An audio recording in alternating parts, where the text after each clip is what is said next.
Bila kau jarang main open, pagi ni kau kena main open pula. Lepas tu terus bercala. Jom ikut aku, ikut terus bercala.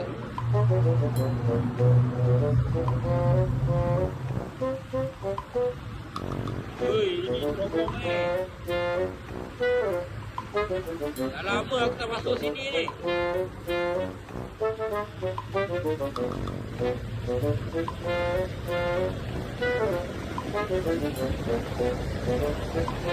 Aku anggap dia mau setahun ke aku tak masuk terus bercala ni.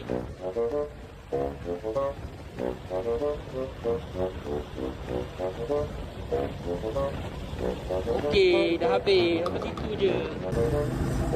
Aku dah lama je tak main open. Bukanlah tak nak main open. Sebab aku main lengan ni besi. So tak berapa nak kuat sangat lah kalau main jauh-jauh ni.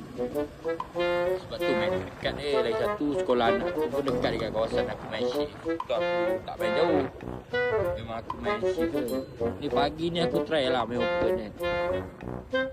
Itu yang masuk sampai terowong Sungai Pecala. Biasa kalau aku open pagi je lah, 8-9 je aku open.